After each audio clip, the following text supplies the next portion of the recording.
कलयुग के 5 ऐसे सत्य जिन्हें भगवान श्री कृष्ण ने पहले ही बता दिया था। महाभारत काल में 5 पांडवों के मन में कलयुग के बारे में जानने की बड़ी इच्छा थी, इसलिए उन्होंने एक बार भगवान श्री कृष्ण से पूछ ही लिया कि हे वासुदेव, कलयुग में मनुष्य का जीवन कैसा होगा, मनुष्य के विचार कैसे होंगे और मोक्ष की प्राप्ति कैसे होगी। यह सब सुनकर भगवान श्री कृष्ण ने 5 पांडवों से कहा कि मैं तुम्हें इसका सीधा उत्तर तो नहीं दे सकता, लेकिन तुम 5 भाई जंगल में जाओ और जो कुछ भी वहाँ दिखे मुझे आकर विस्तार पूर्वक बताना, मैं तुम्हें उसका कलयुग में प्रभाव बताऊंगा। यह सब सुनकर 5 पांडव जंगल में गए और उन्होंने वहाँ जो देखा वह देखकर वे आश्चर्यचकित रह गए। फिर 5 पांडव श्री कृष्ण को बताया कि उन्होंने वहाँ क्या देखा। सबसे पहले युधिष्ठिर ने कहा कि हे वासुदेव, मैंने पहली बार 2 सूंड वाला हाथी देखा, ये मेरे लिए बहुत आश्चर्यजनक था। तब श्री कृष्ण कहते हैं कि कल युग में ऐसे लोग राज करेंगे जो दोनों ओर से शोषण करेंगे, कहेंगे कुछ और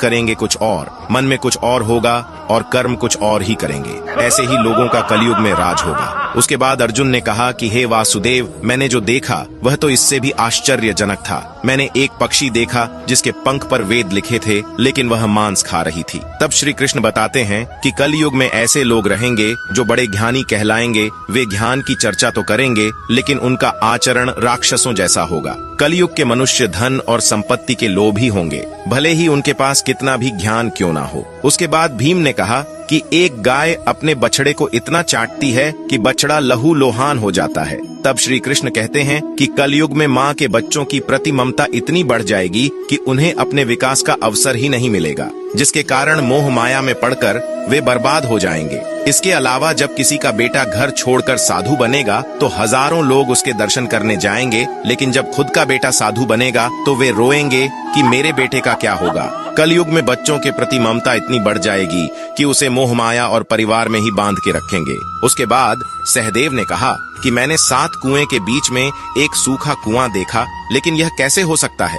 इस पर श्री कृष्ण कहते हैं कि कलयुग में मनुष्य फालतू की चीजों में अपना पैसा बर्बाद कर देंगे, लेकिन वह देखेंगे तक नहीं कि पड़ोस में कोई भूखा मर रहा है। इसके अलावा कलयुग में मनुष्य अच्छे अच्छे कपड़े पहनने, खाना खाने और घूमने में अपना सारा पैसा बर्बाद कर देंगे, लेकिन किसी के 2 आंसू पोंछने में उनकी कोई रुचि नहीं होगी। इसके बाद नकुल ने कहा कि एक चट्टान सभी पेड़ पौधे को तोड़ रहा था, लेकिन वह एक छोटे से पौधे पर टकराकर रुक जाता है। इस पर श्री कृष्ण कहते हैं कि कलयुग में लोगों का जीवन पतन हो जाएगा। ऐसे में हरि नाम का एक छोटा सा शब्द उस पतन को रोक पाएगा। अर्थात कलयुग में भी जो मनुष्य धन के लोभ को छोड़कर हरि नाम का जाप करेगा, उसे कोई कष्ट नहीं होगा और मृत्यु के बाद उसे मेरी चरणों में जगह